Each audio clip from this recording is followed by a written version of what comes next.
People in the community pausing to reflect and remember those lives lost, and also vowing to make a change, not just in this community, but in this nation. And Gastonia city leaders are expected to vote today on a $300 million budget. It will keep property taxes steady at 47 cents per $100 of value. That's the lowest it's been in more than 20 years. But the budget does include a 5% increase in water and sewer rates. All right, let's take a look at those area roadways before you head out the door. A few accidents to let you know about as you are heading out. This one here, it might slow you down just a bit. It's on Wilkinson Boulevard at Donald Ross Road. Seeing still not great impacts, but again, that's just the biggest thing that we're watching for now. Chris? The 90s, it's hot, that's it. And feeling close to 100 degrees for your Wednesday and Thursday. And then the mid 90s to the upper 90s heading in next week, or next week truly will be the hottest air of the year, which we could have the lower 100s to about 105. So even hotter next week. So just an upward trajectory. That's what you want, right? And Saturday's the first day of summer officially, yes? Yeah, first full day. It's like first full day. Yeah, it's like close to like 11 p.m. on Friday. So yeah, let's call it Saturday. All right. A reminder that the news does not end here. We've got live breaking news, weather, and traffic all day. That's streaming on WCNC Plus. We're headed there now. Join us.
Streaming live right now at 7 a.m. right here on WCNC Plus. I'm Ben Thompson. And I'm Lisa Washington. We're taking a live look at the roads this morning. They may be just a little wet from those overnight storms, but you can expect more heat today. Meteorologist Chris Mulcahy has the weather impact forecast. Chris.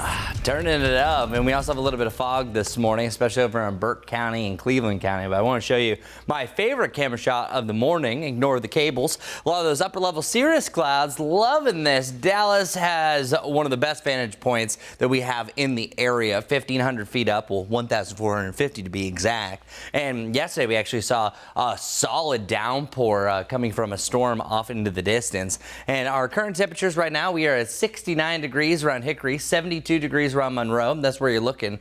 This camera is on top of the government center there, the tallest building in Monroe. And then 75 degrees in Cheraw. By the way, talking to you, Cheraw, and anyone who lives in Chesterfield County, such as Pageland, good shot today that you might have your first 100-degree point for your heat index about how hot you're going to feel. As far as our actual air temperature, what's going to go in the record books, yesterday we only hit 89, not even 90. And today I think you're going to just tap on that 90-degree point, but it doesn't really matter because you're still feeling like 5 to 8 degrees warmer throughout the afternoon. So today's highs, 90 and around the Charlotte area, 88 for Hickory, and then 78 up in Boone. That's the best thing about having the mountains nearby. If you want to cool down, all you have to do is drive 2 hours off towards the northwest. And if you're watching from there, well, thanks for joining us on WCNC Plus. We have a real feel of already 90 degrees by 11 a.m. So that means we're rocking the mid-90s pretty much for the entirety of the afternoon. Get ready for it. This is something that we have to get ready for because we're going to be doing it for the next few months. And our futurecast of real feel, I think the highest we get is around that 97, 98 degree point for today. Yesterday's peak was about 95, 96 up and down and around the I-85 corridor. By tomorrow, I'm seeing a peak right around 100 to 101. So Concord, Charlotte, that would be your hottest feel of the year so far. But a close second is going to be Thursday, right around that 100-degree point. And it really looks like the 4 or 5 o'clock hour is going to be the hottest and the most uncomfortable. So we're ready for it, right? Well, here we go. For your extended forecast, I already showed you the 2 hundos. We're back to the mid to the upper 90s for our real feel on Friday, Saturday, heading through the weekend. And then next Sunday, this coming Sunday, the first Sunday of summer, we're going to be back to that 100-degree point for our triple digits and how we feel. Our 3-day heat impacts, it's really Wednesday and Thursday that are in this red. That's showing a major impact and ones that we just have to really take note not to overexert yourself. And then going forward, we're also looking at an extended big time warm up, not just for us, but really for the whole eastern seaboard, east of the Mississippi. We have about a 70 to 90% chance of above average temperatures. And boy, are we seeing that. Look at this extended forecast. 90 on Friday. That's a weak cold front, or let's call it barely a cool front. But look where we're going. 96 on Monday, 98, 97 next Tuesday and Wednesday.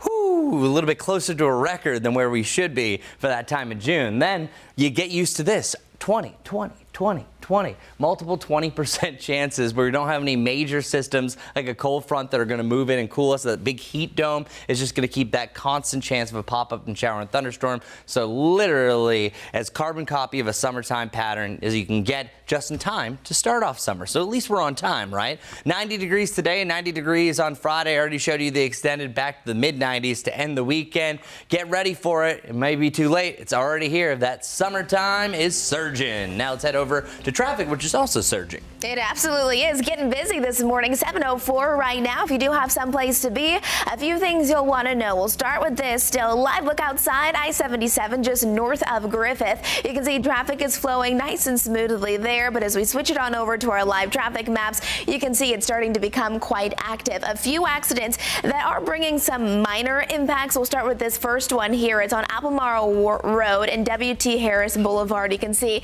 mainly green. The car's off to the side, so traffic can still flow through. Just take it easy if you're going to be traveling that way. Do want to show you a quick glance at what's going on inbound lanes on Independence. We know that this typically gets pretty backed up, and that's exactly what we're seeing now, but no current accidents. This one here on Wilkinson Boulevard did include a pedestrian. Still seeing mainly green right here. It's between Wilkinson and Donald Ross Road, and a new one here as we zoom into the north just a bit. This one here is on Rossell's Ferry Road at Honeywood Ave. We'll have more updates on those traffic updates and impacts coming up here shortly. Ben.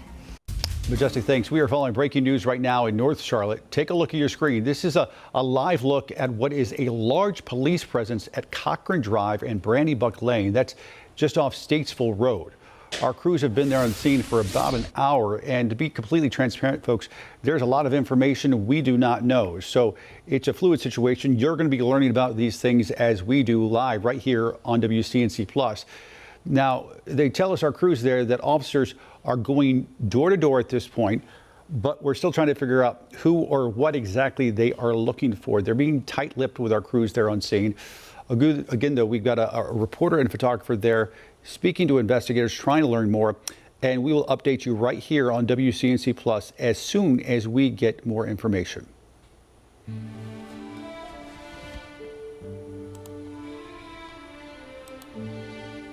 Today marks 10 years since the Charleston church shooting. On this day in 2015, a white supremacist opened fire during Bible study at Mother Emanuel AME Church, killing 9 black worshipers. WCNC Charlotte's Richard Devane is live for us in Charleston this morning as we mark this somber day. Richard. Yeah, good morning to you, Lisa. Good Tuesday morning, everyone watching us on the Plus. As you said, a somber day, a day of remembrance.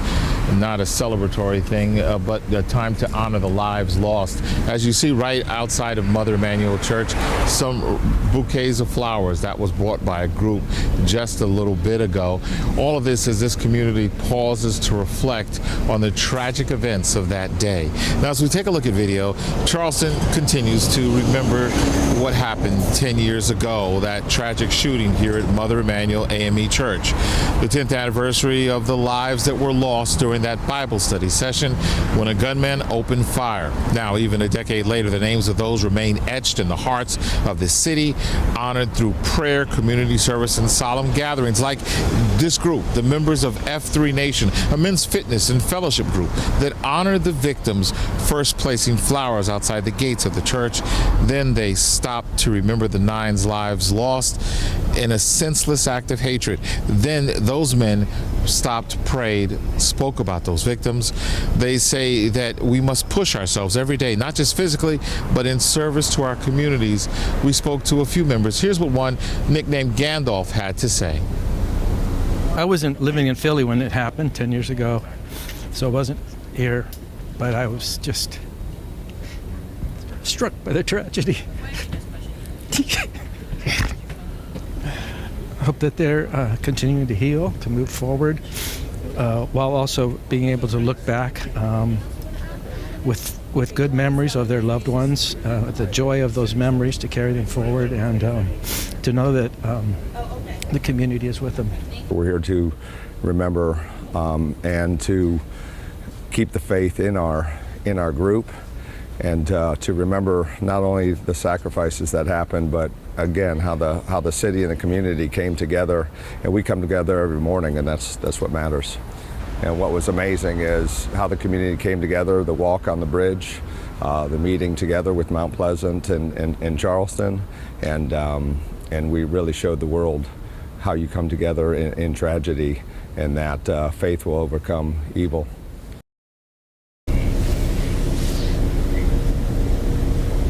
Yeah, and that last one was a town council member from Mount Pleasant, who spoke about that, saying faith overcomes evil. Later today, there will be a service starting at 11 o'clock, going till about 1 o'clock here, to also honor those folks who lost their lives, and convincing or urging this community to continue to fight for peace. We're right here in Charleston. This is Richard Devane. We'll send it back to you. All right, Richard, stay with us for a couple of minutes. I have 2 questions, actually. First, tell us about what you've been seeing there. I know you've been there for quite some time this morning. I imagine a number of people have been coming up just sort of to pay their respects, to remember what happened there 10 years ago. Yeah, that's absolutely correct. We've seen people come by, lay flowers. We've seen people come by, pause throughout the morning. Of course, even members of the media are stopping, taking pictures, as this is the case every single year. I remember 5 years ago, it was pretty much the same scene, and every year. Now, this is something that happens with people throughout. If you visit Charleston, this is one of the places that you go by. As a matter of fact, when we heard news of the shooting, I remembered a picture I took just up the block from here. This is a place that that I come to, and even when we do flood stories down here, we come by this church, you always see someone stopping, pausing, and reflecting. And even as I spoke to a number of family members over the years, they say as painful as it is just knowing that folks come out who don't know their family members, who have never been inside the church, but come to show their respects, pause. It gives them some sense of happiness, knowing that people are remembering their loved ones. All right, and now let's talk about the legislation, because we know that South Carolina is now one of just 2 states that don't have hate crime laws. What do you know about that stalled legislation? Yeah, the South Carolina and Wyoming, the only 2 states in America that don't have hate crime legislation. Now, there is a bill, the Clemente C. Pinckney hate crime bill, that has actually passed the House, but it's stalled. It's never gotten to a debate in the Senate, and they want to put it to a vote. They say there's enough support for it. Now, those people who are against the bill say there's already enough laws to protect.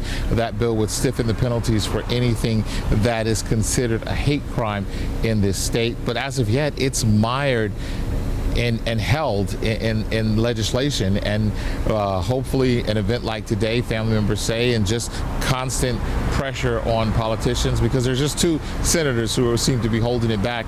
If they can move them to having a vote, they feel they can move South Carolina to finally having a hate crime bill. There's hope. All right, Richard, thanks so much for that live report there in Charleston. Now, later tonight, we're going to have another look back at the tragic event with more interviews and some of the coverage of that day 10 years ago. You can watch those archives tonight at 9 right here on WCNC Plus. Of course, you can watch it anytime. 7:12 right now on WCNC Plus, and right now tensions are rising in the Middle East. Let's go to live pictures right now. This is Tel Aviv this morning, where the conflict between Israel and Iran is getting worse. The attacks killed an employee of the Iran news network as the strike played out on live TV. آنچه که ملاحظه کردید، صدایی که شنیدید، فضای غبارآلود استادیوم.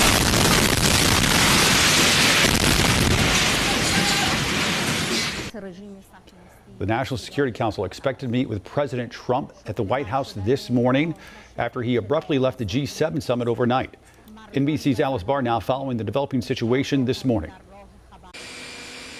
President Trump returning to Washington overnight a day early, cutting short his time with world leaders at the G7 summit in Canada to focus on the growing conflict between Israel and Iran. I have to be back early for obvious reasons. The president posting overnight that he did not return to work on a ceasefire, saying it's much bigger than that. He called for the National Security Council to be ready in the Situation Room, according to an administration official, as he weighs whether to help Israel in its mission to destroy Iran's nuclear program or keep pushing for a diplomatic deal to stop Iran from developing a nuclear weapon. While at the G7, the president saying this. I'd say Iran is not winning this war, and they should talk, and they should talk immediately before it's too late. President Trump later posting that Iran should have already signed a deal, adding, quote, everyone should immediately evacuate Tehran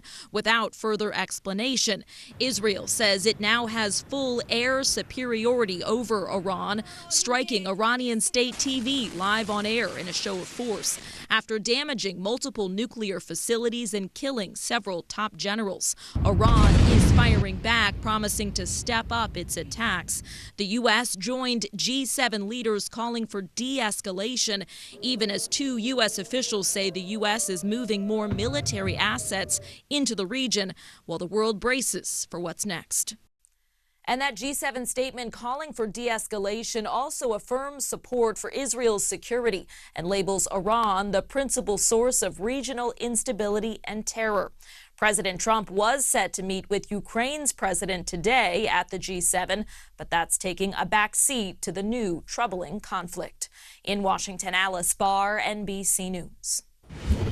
A new WCNC Charlotte investigation shows Charlotte taxpayers footed a $77,000 moving bill for the city's police chief. WCNC Charlotte's Nate Morabito digs into the city's decision this morning. Deputy Chief Johnny Jennings will be the next police chief for Charlotte Mecklenburg Police Department. May 2020. In the early days of the pandemic, City Manager Marcus Jones publicly introduced the new leader of the Charlotte Mecklenburg Police Department. But just a week later, records show, privately, the city paid the then deputy chief $43,000 in moving expenses. That's our challenge, that we come together and we can set a good example for the entire community. Chief Jennings shared those words with us in late June as he sat for his first interview, just days before his official swearing in. I, Johnny Jennings. Pay stubs show a little more than a month later, the city quietly paid him another $33,000 in moving expenses. The two taxable payments totaling more than $77,000, even though he lived just one county over. Well, $77,000 is that's the annual income of many Americans. David McGarry is with the nonpartisan nonprofit Taxpayers Protection Alliance. The organization criticized the lack of transparency shown by the city in paying the chief an undisclosed settlement in May related to a former council member's war with Jennings over whether patrol officers should wear outer carrier vests. Amid mounting public pressure and an investigation by the state auditor, the chief eventually released the details of his $305,000 separation agreement, which include a promise to retire in January. There seems to be a consistent pattern in which the city has paid surprisingly large amounts of money to the police chief over the course of his career, which should raise taxpayers' eyebrows. McGarry said while it's reasonable for a city to assume some of the cost of a move to incentivize securing the best candidates, $77,000 to change zip codes sounds excessive. Taxpayers should put the pressure on their elected officials not to just throw out public funds for no good reason or simply for convenience sake. And really enforce accountability. That was Nate Morabito reporting. We've also asked if the City Council approved the additional $17,000, but have yet to hear back. Officials now know what caused a Pineville house fire. According to the Carolina Fire Department, lightning sparked a fire in the attic of the home. It happened last night on Hawick Manor Lane. Thankfully, crews were able to get a person and a cat out of that home safely. We first broke this story on our live Impact News right here on WCNC Plus. That's also where our chief meteorologist Brad Panovich gave his perspective. Now you can watch Brad every night at 6:30. He breaks down how different weather impacts our area. He does that right here on WCNC Plus. But speaking of that, thunder and lightning, you might have heard that thunder last night. Chris, you're going to tell us why it seemed perhaps a bit louder. Louder and it was longer. Loud. Yeah, it was. Yeah, I woke up and I was like, you know what? It looks like I'm just awake now. And here's the cause of it. So what happens is whenever there's a warm layer above our heads, it acts as a cap. And this is what can also prevent storms. It's called a warm air inversion. And this temperature inversion is going to actually reflect the sound back. Because on a typical scenario, that sound happens and it echoes into the upper atmosphere. We still hear it. But in this case, it literally is bouncing back and forth between the ground level and this warm inversion. That allows it to really resonate much longer. So that's why you hear that going on for what almost seems like a minute, because the sound waves are doing this, going up and down, up and down. But also, picture if you have a loud noise in an open field, you're not going to hear it as much as if, say, you're closed in a room. This also kind of puts things in a vacuum. That's why things hear and sound much, much louder under this scenario. And I think that we have a very similar case and scenario for later on tonight. And these typically happen most commonly at night. And the reason why, all that heat from the ground starts to rise up. So that means above our heads is actually warmer than the cooler ground. And that's why all this goes down. Also, I want to bring up one other thing about lightning in general. Most commonly, the way that lightning actually forms is a connection of positive to negative ions. But in a rare case, you can have the top of the storm that's going to connect. Those are called positive lightning strikes. And it's the positive lightning strike that's 10 times stronger, lasts 10 times longer, and is also 10 times louder. So that one single bolt that hits the ground, that's the that rattles the house and has that bright, bright light, that's a positive lightning strike. And only 10% of all lightning strikes are positive, and actually they're the most deadly as well because they're just 10 times as powerful. So now you know, raising your lightning IQ with this. Now I do think that we're going to have a case and scenario that we're going to see more scattered showers and thunderstorms, very similar timing to what we had yesterday. Yesterday there was the on and off ones during the afternoon heading into the evening, and then we had really from 9 to about 2 a.m. storms starting to jog through the area, and that's exactly what I think that we have. So let's get through all your rain chances that we have over the next 68 hours. Let's go right through this evening. So I think for the afternoon, it's very isolated. You're going to have a storm or two on and off throughout the afternoon, only about 20% coverage across the area. And then heading into the latter part of the evening, I think it's really after the sun sets, so between about 9 and 1 a.m., that's where we have more of these storms start to roll through. And it's these type of storms that are going to be just like last night. They're really going to resonate in the atmosphere, and some of them could be loud at times. So hopefully if you woke up this morning, they're not going to wake you up again. Now, I don't think they're going to be as widespread, so that's the good news. I'm rolling this quickly because honestly, I don't think you really have much going on your Wednesday, but I want to slow things down for your Thursday. Thursday, we're starting to see things become a little bit more widespread. Seeing a sign of a line of storms really indicates a better chance for a severe thunderstorm and some gustier winds to end your Thursday afternoon, becoming more widespread with a better flooding potential heading into your Thursday as well. So it's going to be hot, it's going to be humid, it's also going to be stormy on and off. So certainly looks like summer is surging, even though we're not technically calling it summer until Friday late evening. So enjoy it while we have it. Hopefully traffic is A-okay. I know Majestic's been really busy over there with a few incidents. Well, it started out pretty quiet, but you know how it goes as more people hit those area roads. They start their day, then we got some problems. We'll start with this, though. A few drive times. If you're coming in from Gastonia right now, it's going to take you 51 minutes, 32 if you're currently coming in from Belmont. We've been watching I-85 very carefully, specifically those southbound lanes at Moore's Chapel. You can see how congested it currently is. We saw some emergency responders on scene at the way station there. I want to just step outside so you can see exactly what's going on. We don't know specifically what's happening, but we know that traffic is being impacted by that.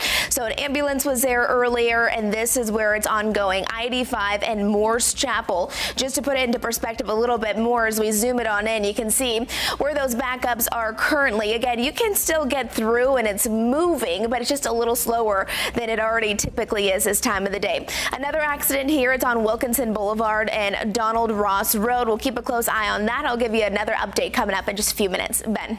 Majestic, thanks. The world's most visited museum was forced to close yesterday after workers at the Louvre spontaneously went on strike. As NBC's Molly Hunter explains, it all stems from a larger movement across Europe to fight back against mass tourism. The most visited museum in the world failing to open due to a spontaneous strike by the Louvre staff, warning that the home of the Mona Lisa is buckling under the weight of mass tourism, leaving hot, sweaty tourists with tickets in hand waiting outside. It comes just a day after coordinated anti-tourist protests swept across a dozen European cities. As tourists in Barcelona sat down to enjoy tapas or a cold beer on Sunday, they were instead hit with water guns to cool down runaway tourism. We need responsible tourism, not mass tourism, this protester says. American tourist Bill Dorozensky was sprayed with a water gun too. I think if tourism goes away, then there's a lot of money that comes with it. And in Venice, the protests specifically targeted the star-studded wedding of Amazon billionaire Jeff Bezos and Lauren Sanchez, scheduled for next week. Campaigners argue mass tourism, and specifically the touristification of hotspots, forces locals out of the city center and raises the cost of living. It's growing too much, this protester says. Up to a certain point, tourism was fine, but now it's leaving us without homes. You heard from that protester, it's not just about the sheer numbers, it's also about the changing character of these cities that are now set up to really cater to the tourists instead of the local population. Molly Hunter with that report. When I first got out of college, I had a very modest apartment and an old car, but I splurged on traveling. So yes. I could say just in 25 years, Paris, London, and Rome are vastly different now when you go than they were 25 years ago. And Right. I've read about it because I've been fascinated. Like, what in the world happened? Like to these cities? Like they're not as enjoyable. And it's three things mainly. Huge countries like India and China now have a rising middle class. They now travel by the millions and tens of millions. Yes. Pandemic happened. People want to do that. Get out and explore. And Instagram. Instagram. These places that Social media, these places like I think about like the Amalfi Coast. No one knew anything about the Amalfi Coast 20 years ago. And Nobody. now everybody wants to go. And now every single person wants to go and get the same photo on the beach, the Amalfi Coast in the background. There's no secrets. And it's not just that. It's also these shows. White Lotus. Yep. Things that you watch. Oh, I want to go there. That looks beautiful. I should go see it. And you're right. I do feel like people are traveling more. And depending on when you go, it can be like so busy. So busy. Ruins it. I went in for a lot of people. 1996, so it's probably vastly different. So Very like different. 30 years ago. All right, live pictures right now over our fair city. Usually crowded, but not too crowded. Still beautiful. And always welcoming to tourists, I might add. Instagrammable places to take beautiful pictures. Very true, very true. Take that, Rome, London, and Paris. 726, another check of your forecast and traffic up next right here on WCNC Plus.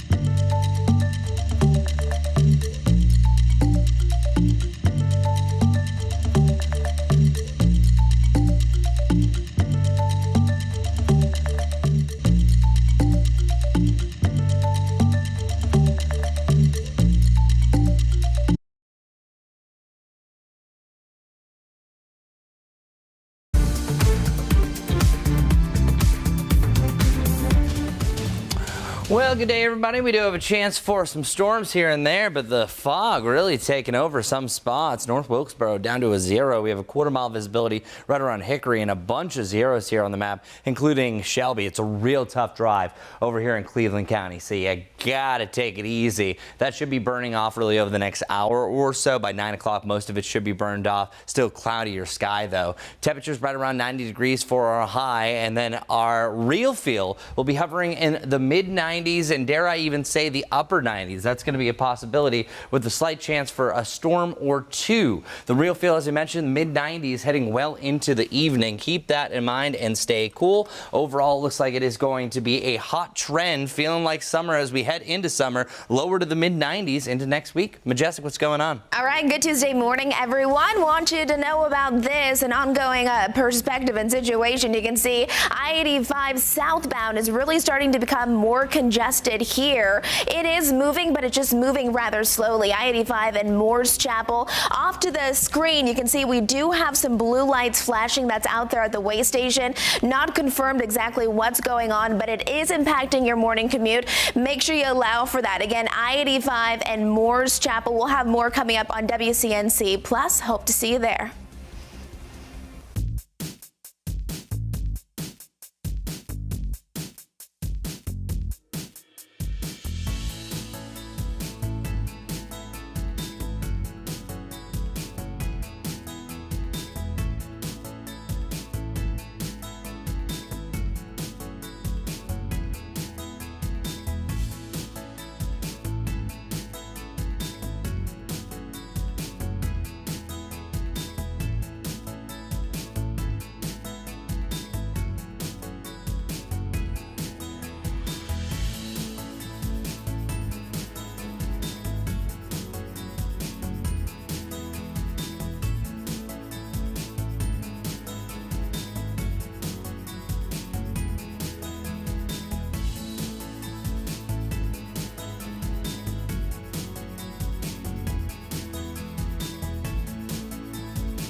for streaming live on WCNC Plus at 7:30. I'm Lisa Washington. And I'm Ben Thompson. We continue to follow breaking news right now out of North Charlotte.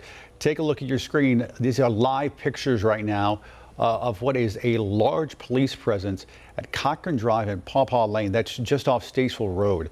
Our crews have been there on the scene for about 90 minutes now. They tell us officers are going door to door, but we're still trying to figure out who or what they are looking for. So still a lot of information we are waiting to hear from police. So far they're remaining tight-lipped, exactly the point of their investigation here. But as you can imagine, having a big impact on neighbors there in North Charlotte. We have a crew there still working to get more information.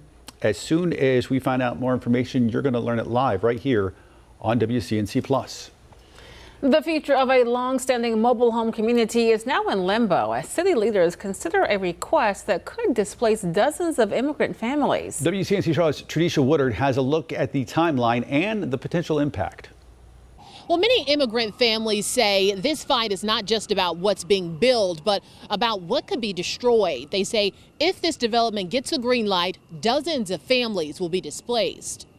It seems like these wealthy developers don't have any conscience about displacing us. To many immigrant families, Forest Park isn't just a collection of mobile homes on Charlotte's east side. A lot of people are scared because they don't have elsewhere to go. It's where generations found safety, stability, and a shot at the American dream, a dream that could soon be bulldozed over, as the owner is now selling the property and a rezoning petition is now being considered. We're here because we can afford to live here, not in a $1,500 a month, one bedroom. If Wood Partners' petition is approved, the mobile home park will close entirely by 2026, replacing it with nearly 400 market rate units and commercial space. Many families showing up ahead of the Charlotte City Council meeting in opposition, saying 60 families will be displaced. It feels like we're pushed aside and we want to be heard. They're hoping city leaders will vote no on the rezoning plan, saying this fight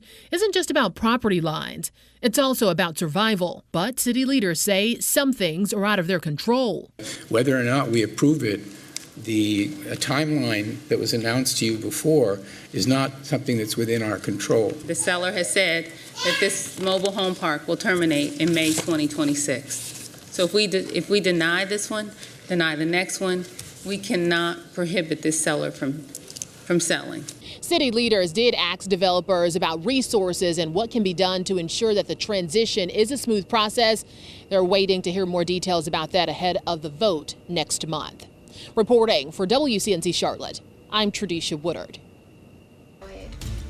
Well, good morning, everybody. The big story off towards the west right now is some dense fog, and that dense fog is not a great way to start off the day. As you can see, Boone is looking gorgeous right now. Not sure what happened right there. I feel like this time one of my cameras didn't work as well. Maybe it's a witching hour for cameras right around 7:30 here in WCNC Plus. But let's get right to my main point. This is what I'm talking about. Down to a quarter-mile visibility right around Shelby, Rutherfordton, down to a 0 at Goose Egg, North Wilkesboro. Also seeing that. It's this stretch. I think we have the calmest winds, that clear sky mixed with a really saturated ground. That's a perfect recipe for some fog. And we have seen some low-level stratus clouds, so that's just pretty much one step away from being fog, just fog above our heads, even though fog's a ground cloud through the course of this morning. Our heat indices today mainly reaching the mid-90s. Yesterday we hit 96. I think we have a chance at 97 to 98 for our peak heat index through the course of today, and it could even be hotter by tomorrow, where I'm calling for the top. This is how hot it's going to feel. I think we have our first shot at feeling like it's 100 degrees on Wednesday. Again on Thursday. These come down to 95 to 98 on Friday and Saturday. These are the peaks. Again, I'm going to really just hammer this home. This doesn't mean it's going to feel like 98 degrees all day today. Yesterday it felt like 96 for less than an hour. This would be, I think, visited for even less than an hour as well. We're mainly hanging out in the mid to the upper 90s today. The upper 90s close to 100 by tomorrow, but definitely Wednesday and Thursday you're feeling it a little bit more. By tomorrow, as I mentioned, more of the upper 80s, seeing 97s here with a shot at hitting that 100 mark. The hottest we felt, as I mentioned, was yesterday. That was 96 degrees. It's our highest heat index that Charlotte's recorded so far. We'll see the triple digits before you know it. And those dew points were also the highest just 2 days ago. 73 is near tropical air. Once you get to 75, it's technically known as tropical. And we're going to be holding on to that muggy range through the course of tonight, heading into tomorrow. Things dip a little bit for tomorrow afternoon. That could help us out, try to avoid that 100-degree mark. But our flood watch is also keeping those rain chances around. So really what you need to know, it's hot, it's humid with a chance for storms each and every day. But if I were to iron things out, your best chances for storms, I would actually say it's more so really today, and then I think we have another better chance than will be a little bit later on in the week on Thursday. So really today, tonight, and then Thursday and Thursday night is where we're going to be seeing most of the activity. So let's get right to that. Seeing a chance for an isolated storm as we work our way through the afternoon. Check that out. You see a pop-up storm right there off towards the west.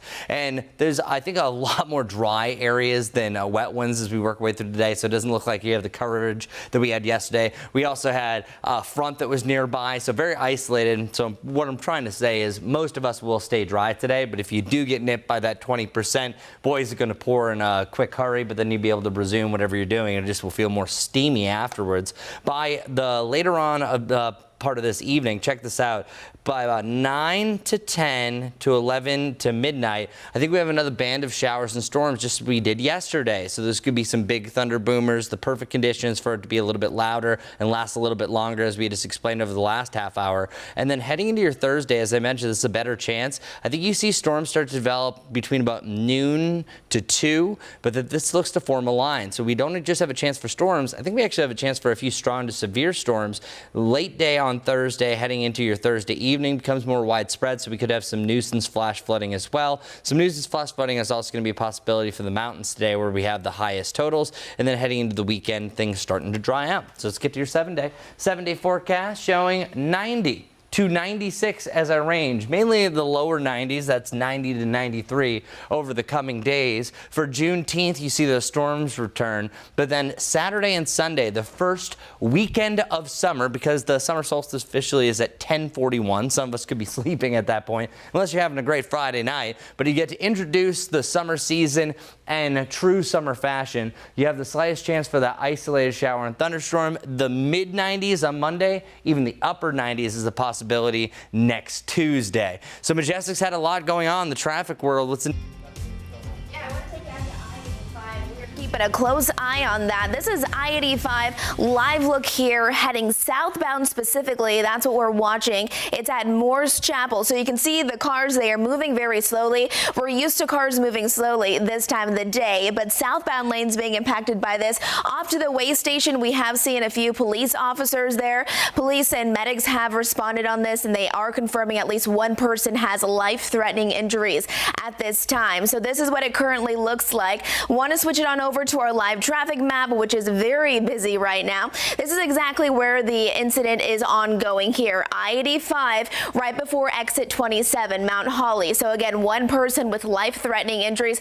Notice those, all the red that's really popping up. Stop and go traffic, just like what we saw in our live shot of that current ongoing active situation. So if you want to avoid that, plan ahead. You're going to want to take Highway 74 instead, and then you can eventually get back onto I-85. Another new accident here. It's on Roswell's Ferry Road at Honeywood Ave. Starting to see that yellow there, indicating some medium impacts. And I want to take you on to I-77. This is a big one. It's out towards Huntersville. We have a lane that's blocked because of a crash. It's on I-77, impacting northbound lanes at exit 23. We'll have more on this and another check on those roads coming up here shortly. Majestic, thanks. 7:39 now. A Charlotte mother says she almost died after childbirth and believes that she didn't get the right care because she's black. CDC data shows black women are 2 to 3 times more likely to die from pregnancy-related complications than white women, with most of the maternal deaths being preventable. That's why, as WCNC Charlotte's Michelle Bowden shows us, how that mom is seeking solutions to make sure black women get the care they need. WeBe, the women's empowerment and birth equity movement, grew out of one woman's brush with death and the realization that what happened to her was happening to others just like her. Janisa Brown's 7-year-old son was barely more than a week old when she didn't feel right. 10 days after I had him, I actually had a heart attack. All of a sudden started feeling this strange sensation in my chest. A doctor herself, she acted quickly, heading to the ER. What's even scarier is that I was initially misdiagnosed. The physician, even though he knew I was a physician, told me that maybe I was having a panic attack or maybe I was having heartburn. An on-call cardiologist correctly recognized she was having a heart attack, rare for a 35-year-old woman, but something that can happen after giving birth. Brown had a spontaneous coronary artery dissection. Medicine and rehab meant a full recovery, but the experience got her thinking. This is not just a conversation just about Black women. I think, we're in this position because, Black women are situated in they're a double minority, historically marginalized, but all women can understand this, that feeling of being dismissed and feeling like, someone's kind of blowing you off. And it really started to make me question, how I could best use my skills to impact the problem. She went to Harvard, got a degree in public health, and went to work. Came back to Charlotte actually trying to join a community organization who was doing the work that, I wanted to do. And there was just this little pocket that was not being served. So in 2023, Brown founded WeBe, the Women's Empowerment and Birth Equity Institute. They work with women ages 15 to 65, trying to make sure they get the health care they need before, during, and after pregnancy. Tia Carruthers is a volunteer with WeBe because of her own birth experience. In the moment, you don't really realize certain things are happening, but it's like as you look back, it's like, okay, that could have been handled differently. She struggled with nursing as a new mom, but didn't really get the help she needed at the hospital. Now I know there's so many resources out there that I could have tapped into that I didn't know at the time, which is why I think, WeBe is so important, is to really highlight those things that are available to women that you don't realize is there. I really just came into this feeling like if I could help one woman not go through what I went through alone, that would be enough for me, and it feels very fulfilling. I'm just happy to be a part of the change, and change that people can feel, like that they can see. Brown is hoping to grow the work they're doing by partnering with other area nonprofits. Reporting in Charlotte, Michelle Bowden, back to you. Well, more help is on the way this morning for families recovering from Hurricane Helene in western North Carolina. Governor Stein just announced a new housing program called Renew NC. It's designed to help low and moderate income families repair or rebuild their homes. It's part of a larger $1.4 billion federal disaster relief package. To see if you qualify and how to apply, just head on over to the WCNC mobile app. Well, the mayor of Lake Lure spoke with our WCNC Charlotte Impact News team. She says the town is back in business and ready for summer tourists, but they still need plenty of help from FEMA. Some things have kind of transitioned, it sounds like, as far as, perhaps how FEMA might be operating going forward following the hurricane season. How was that transition for y'all? Do you feel like you're still getting what you need from federal agencies? And I guess, we'll keep it there with that question for now. Yeah, our personal interaction with everyone from FEMA has just been very productive, and they're certainly very knowledgeable and certainly trying to help us. It's not a problem with the individual, so we've had a great partnership there, but it is an extremely slow process. We've received so far just $2.1 million in funding, and that is actually for money that we spent out of the town's bank account, so to speak, in the first 3 weeks to do emergency work. And so that's really a refund. But as far as getting any obligation from FEMA for projects that we have moving forward, that is a very, very slow process, I'll be honest with you. I think that, there is certainly a collaboration between FEMA and the state, and I know both parties are working very hard with that. It is difficult because our town just has an annual budget of $9 million. So we look at probably 50% of our revenues being lost for this year because of the lake and the marina. And when we had to expend, $2.1 million of our own money, which is understandable, we use local contractors and we're so thankful for them, but they need to be paid immediately. So that puts all small municipalities, not just Lake Lure, in a very difficult position. We're very fortunate going into this. We've had a very prudent town manager and financial officer, and we were in good financial shape prior to the hurricane, so that's good for us. But it is a slow process, and it is something, however FEMA is restructured or reorganized, that is something I think that needs to be focused on, and that is how to expedite the process of getting funding to the municipalities.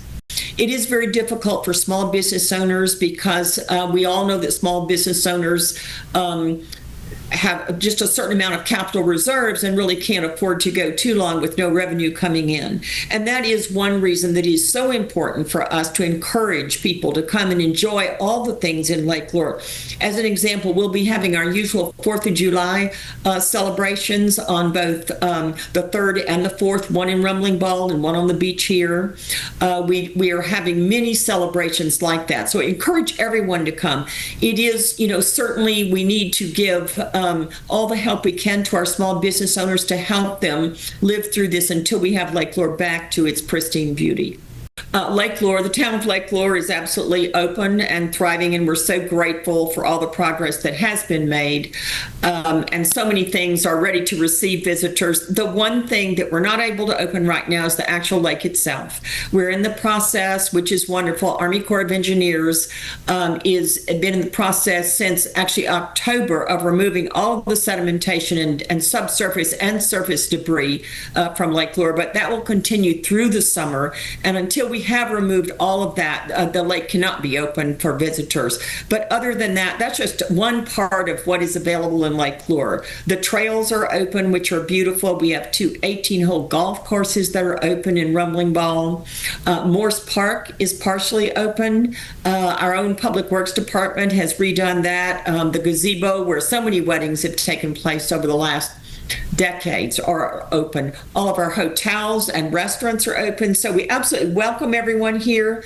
Of course, there is a little 6474 is open only to locals through Chimney Rock now, but we're just 13 miles off 26, so you can certainly access us by 26 or coming up 6474, and we welcome everyone coming here. That's right. So if you're looking for a quick getaway, Lake Lure, the perfect place, of course, made famous by the movie Dirty Dancing. You can watch, by the way, that entire interview anytime right here on WCNC+. As we prepare for our first big heat wave of the year, Mecklenburg County Park and Recreation wants to make sure that people stay cool this summer. Starting tomorrow morning at 9, those age 60 and older and adults with disability income can register for a free box fan. Now, they'll be available for pickup starting on June 25th. You can register online or call one of the 9 designated pickup locations. We have that full list for you on the WCNC Charlotte mobile app. Well, yesterday was the hottest feeling day of the year, only to be beat out by today, only to be beat out by then tomorrow. You know what? It keeps it interesting, right? It does. That's what we're calling it. It's something, all right. Yeah, so 96, that was our top. Before that was 95, and then I think we're going to hit at least 96 to 97 today. I have a peak of around at 98, and then let's do 100 tomorrow, right? Turn it up. Why not? Why not? We're already at this level, so let's do it. Yeah, so this is it. We're now officially into that summertime pattern, hot and humid weather starting to take over. By the way, I updated this graphic from last year for the first time, showing you where we've had the warmest day, the highest dew point. By the way, the higher that is that this is, the more uncomfortable we are, and the 96 degrees is the hottest real feel. The previous numbers that were on here, we got to 106 for our peak heat index last year, so just kind of a testament of where we could be this year. We're already on the way up. I think we're at least hitting that 100 plus a couple of times over the next 10 days. Also, those peak dew points, notice the dates. June 13th, 14th, 15th, and 16th, and we're already at that 72 mark for the 17th. So it is here. We're doing it. Not saying it's a good thing. One of my things that I was mentioning is that 90 feels like 98 at a max today. 93 is 101, and 92 is 100 degrees. As I already showed you, the hottest we've been for our actual air temperature that go into the record books, 91. We're going to outdo that on Wednesday and Thursday, and that's going to be outdone again later on this week. We have a big time heat dome that's setting up over the eastern United States, east of the Mississippi. We could have some record breaking temperatures. Some of us in the Carolinas are certainly going to get to 100 degrees plus for the actual air temperature. So I think we'll get dangerously hot. We'll be right around that threshold. If this is a humid day, we're feeling like 100 to 105 degrees before we cool down to a nice cool 95. So this is really going to be our first exceptional heat wave. This one's technically number one, but this one for sure is a big time heat wave as we're concluding the last days of June. And we also don't have a lot of recovery time. The biggest problems with some of our lows, when you're stuck at 70 to 75, that's not great. You really like temperatures to get down to at least 70 degrees, not just 75 when you're close to 100 degrees. I want to end it right here. Seasonal fan settings. This is something that you might forget about. Summertime setting, that fan needs to be rotating counterclockwise. So just stare up your fan, make sure it is. If not, it's an easy change of the switch. If you don't want to get up on a ladder, I've literally used a broomstick before trying to do that, especially if it has a little hole that you hang the hook on. You can kind of put that up and down. Just a little life hack there. But the reason why you want the counterclockwise setting this time of year is because air is forced straight downward, producing the wind chill effect. So it's the sinking cooler air compared to the rising warmer air. And during the wintertime, the reason why you have the clockwise effect, all that heat that's trapped on the ceiling, this clockwise motion actually returns that warmer air down along the walls compared to the counterclockwise motion. So repeat after me. Is my fan on a counterclockwise section? Make sure, because we officially need that summer setting in full gear. Stay cool, everybody, especially heading into next week. Now we're going to transition to our morning commute. It has been quite active all over the place, Majestic. It has. A few things I want to highlight for your morning commute is this. We'll start with this one. I-85 and Morris Chapel. Southbound lanes still being impacted by this. You can see what's going on. Yeah, I-85 is always busy this time of the morning, but we do know from medics that there has been one confirmed person with life-threatening injuries. That way station off to the side, you can still see a couple of police officers there on scene. Don't have specifics on exactly what happened, but as you can see, traffic is just moving a little slower than it typically is. Let's put this into perspective more as we switch it over to our maps now. You can see all that red here. Again, that incident is mainly impacting southbound lanes right at exit 27. So if you want to avoid that, what you'll want to do is just take Highway 74 instead, and you can see still mainly green right there heading southbound. So that would be your best bet at this point. Another accident that I'm really keeping a close eye on is this one here. Lanes are blocked on I-77 northbound at exit 23. You can still see that we have yellow, meaning that cars are still moving. They're just moving a little slower than typical. I'm going to see if we have any cameras on this, and we'll give you another check on those roads here in just a few minutes. At the Story Sprinkle, time for our Tuesday Tailwager along with their friends at Animal Care and Control. Last week we talked about Parsley and the need that he be adopted. We do have some decent news. He is on staycation, so hopefully he stays there and finds his forever home. Let's bring out today's Tailwager. This is Hazel. Take a look at that picture right there. Hazel with her shadow. Hazel is about 3 years old, weighs somewhere from about 50 to 55 pounds, full of energy, loves to be outside in the backyard, and then just loves to kind of hang out. She's very affectionate, great with men, by the way, and she is crate trained, great on a leash. All the accolades are there. Animal Care and Control. You can make an appointment, or you can do this. You can head out there Monday through Friday, 11 a.m. to 7 p.m., and Saturday and Sunday, the hours are 9 a.m. to 5 p.m. By the way, their number is 704-336-7600. One more time, take a look at a face that you can't turn down. This is Hazel. She's about 3 years old, weighs somewhere from about 50 to 55 pounds, and Hazel is our very special Tuesday Tailwager. Larry, thanks. Gas prices are falling a little. Prices down about 5 cents over the last 2 weeks. The national average price now sits at $3.21 a gallon. In North Carolina, it's even lower at $2.85. In South Carolina, at $2.86. But don't expect the prices to keep on falling. Experts predict prices could climb 12 to 20 cents in the coming weeks because of the escalating tensions happening right now in the Middle East. 7:53 right now. If you want to feel happier and more satisfied with life, you may have to start putting a little more trust in those around you. That's because a massive new study reveals just how important trust is to our overall well-being. Researchers say not only does trusting others make us happier, but being happy makes us more likely to trust others. It goes both ways. The study finds children and older adults have the strongest trust to happiness link. I mean, I think it's a testament to approaching life without such skepticism. But we are sometimes just cynics and, so skeptical. Yes. I get it, though. Which serves you in a variety of ways, but correct. Evidently not when it comes to happiness. All right, well, we're going to take a quick break, but trust us and keep it right here on WCNC Plus. We're going to have another update on weather and traffic. Majestic's going to give us the latest on the situation on 85 there. We'll also have the day's top headlines coming back at the top of the hour.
Well, good day, everybody. Check out those Carolina Blues off in the distance. We'll have a nice mix of cloud and sunshine today. Temperatures getting into the upper 80s by the early afternoon. Still feeling more like the mid-90s, so get ready for that. Our feels like forecast feeling like 95 to 98 degrees for the peak of the afternoon. And then we rinse and repeat this real feel back to around 100 degrees by tomorrow afternoon. And we're challenging the triple digits yet again for your Thursday, where Wednesday and Thursday will be the hottest feeling days that we have over the next 7. As far as our rain chances go, today and Thursday also stand out from the rest. They give an isolated storm chance during the afternoon and then another batch heading into the latter part of this evening. Thursday's interesting. I think really later in the afternoon heading in the evening, we're going to have a solid chance for a stronger thunderstorm. And then beyond that, a cold front pushes in and then we'll see a big time warm up to the mid-90s to end the weekend. Majestic, what's going on?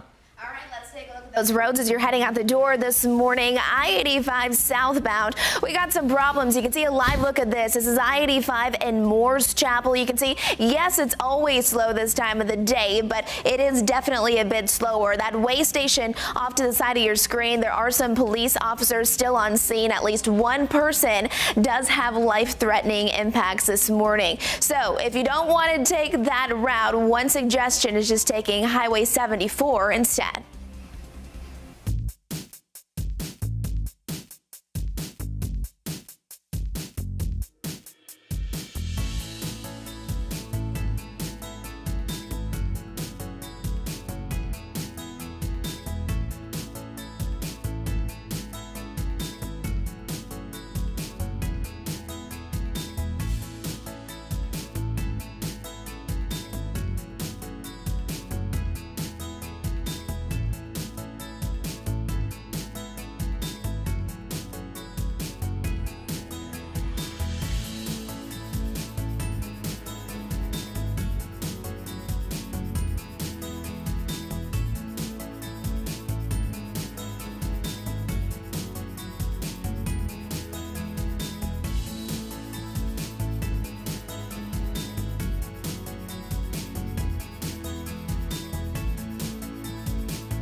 streaming live right now at 8 a.m. on WCNC Plus. I'm Ben Thompson. And I'm Lisa Washington. We are on top of breaking news right now in North Charlotte. Take a look at your screen. This is a live look. There is a large police presence. This is at Cochran Drive and Paw Paw Lane. That's just off Statesville Road.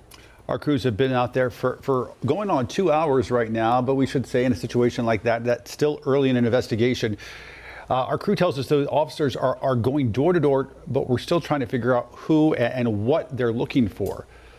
Again, we do not know at this point, but as you can imagine, having a lot of impacts in this neighborhood in North Charlotte and some of the surrounding areas, our crew is going to stay there on scene, hope to get some information from investigators in the next little bit. And folks, as we learn it, you are going to learn it live right here on WCNC Plus. Today marks 10 years since the Charleston church shooting. On this day in 2015, a white supremacist opened fire during Bible study at Mother Emanuel AME Church, killing 9 black worshipers. WCNC Charlotte's Richard Devane is live in Charleston this morning as we mark the somber day. Richard.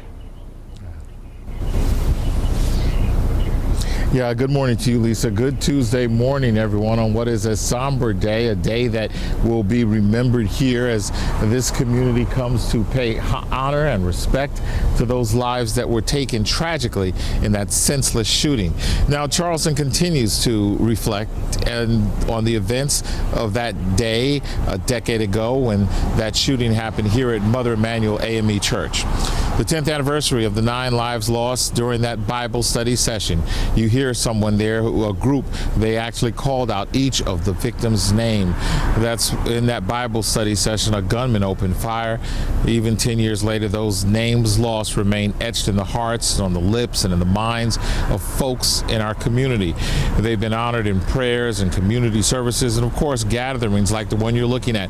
The F3 Nation, a fitness and fellowship group, honoring the victims, placing flowers outside the gates of the church, and then praying, taking a moment to remember each of those lives lost and everyone affected by that senseless act of hatred.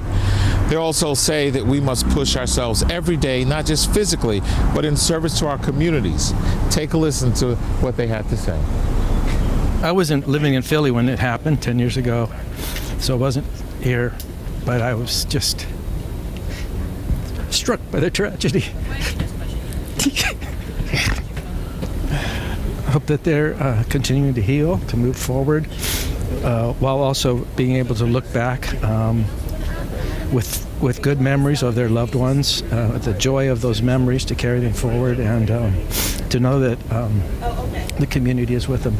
We're here to remember and to keep the faith in our group, and to remember not only the sacrifices that happened, but again how the city and the community came together, and we come together every morning, and that's what matters.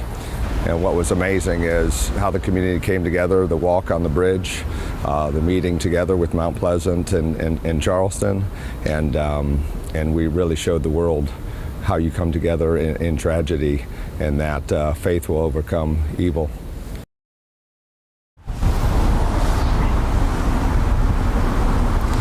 Just 2 of the men that we spoke to this morning who were part of that group. During the day, we also saw other people come by this site, pause and reflect, drive by, take a picture, or just remember any way they could. I spoke to a family member just within the last 20 minutes on the phone. They were telling me that they're always overjoyed when people do this, but they want more to be done as far as the state and as far as legislation. Later today, there will be, in just a few hours actually, there will be a service held here at the church. It'll run from 11 to 1 o'clock. Of course, we'll have details on that throughout the day as well. We're right here in Charleston, guys. We're going to send it back to you. And Richard, I know a number of people are going to be going by that church today, as you said, in the 10 years that has followed. Mother Emanuel was always sort of a tourist destination, but even more so following that shooting 10 years ago. But you said you don't have details right now about the service. It's just going to be happening later today. Do you know anything about who will be speaking or who might be there? No, we've just heard that people will be coming. There will be a number of speakers, of course, members of the church. I know some of the family members do plan to attend the service or whatever goes on today. This has been a whole week or leading up to this. There'll also be the Juneteenth celebration, which will take place in a couple days. Will also honor the victims of this. As this city is always trying to remember those victims. As someone who's lived in cities where there's a major tragedy like Dallas, they never want to be remembered for what happened with the president. They want people to know that there's so much more to that city than what happened here in Charleston. If you've ever been here, you can feel the vibes of this city, and people say they want to be remembered as a city that embraces people.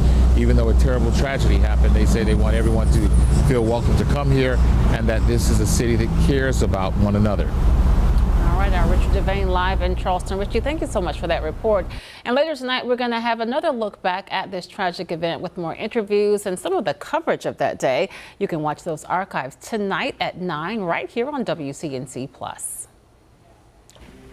All right, want to give you another traffic update on what's going on as you're getting ready to head out the door and start your Tuesday morning. We've been keeping a very close eye on I-85, especially those southbound lanes. Yes, I-85 is always very jam-packed at this time of the day, but we do know that something happened. Multiple emergency responders were on scene. You can see still that way station off to the side. At least 1 or 2 police officers are there and have said that at least one person does have life-threatening injuries this morning. So this is a live look again of what's going on. This is I-85 and Moore's Chapel, especially those southbound lanes being impacted this morning with a little bit slower moving traffic. Let's put this into perspective a little bit more as we look now at our map at where exactly this happened. So you can see right here, right before exit 27 at Mount Holly. So again, one person with those life-threatening injuries, making for some slower moving traffic. So if you just want to avoid it, what you're going to need to do is not take I-85 southbound. Instead, just take Highway 74. That's going to be your best bet this morning.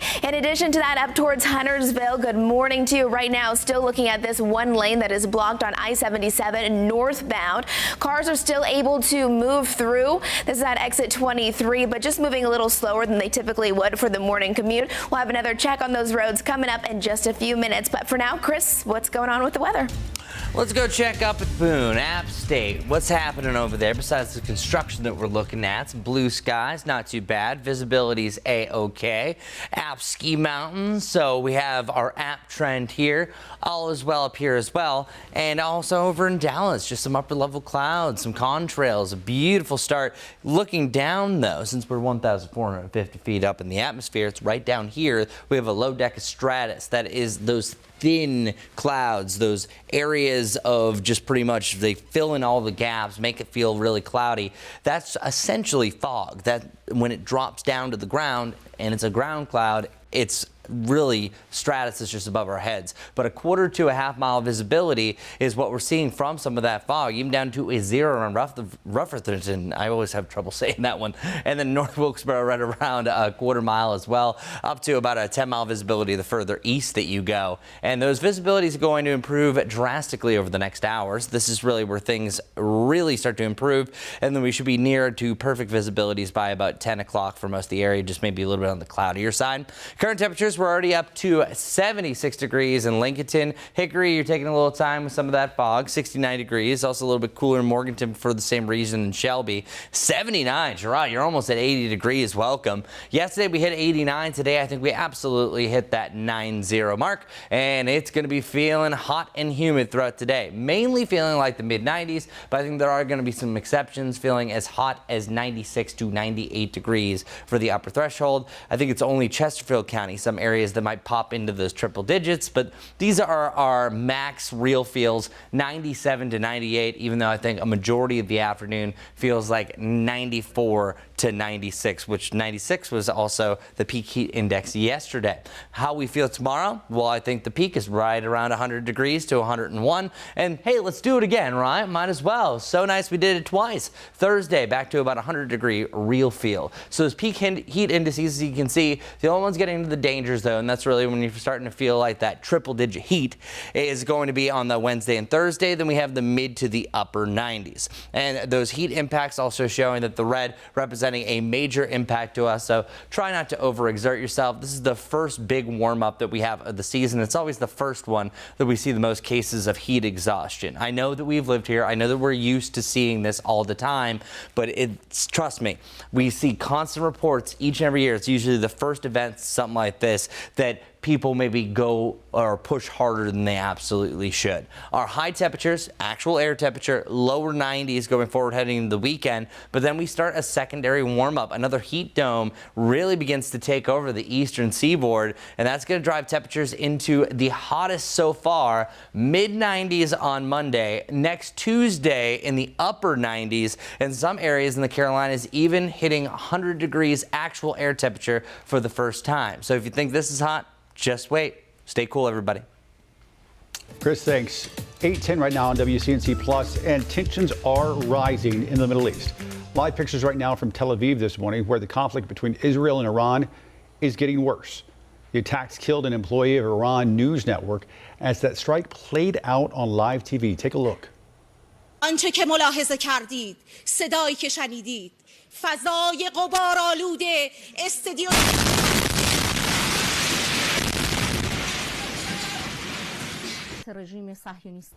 The National Security Council expected to meet with President Trump at the White House sometime this morning after he abruptly left the G7 summit overnight.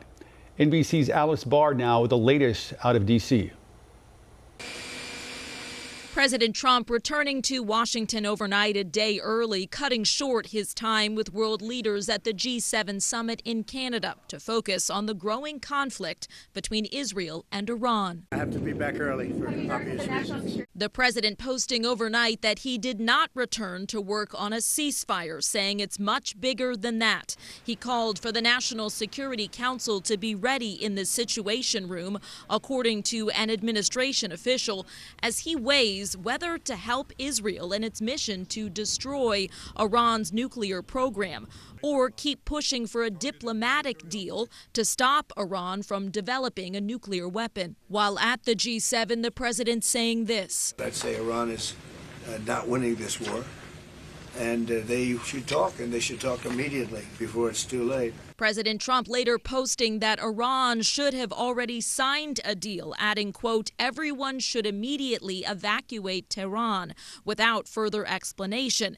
Israel says it now has full air superiority over Iran, striking Iranian state TV live on air in a show of force after damaging multiple nuclear facilities and killing several top generals. Iran is firing back, promising to step up its attacks. The U.S. joined G7 leaders calling for de-escalation, even as two U.S. officials say the U.S. is moving more military assets into the region while the world braces for what's next. And that G7 statement calling for de-escalation also affirms support for Israel's security and labels Iran the principal source of regional instability and terror. President Trump was set to meet with Ukraine's president today at the G7, but that's taking a back seat to the new troubling conflict. In Washington, Alice Barr, NBC News.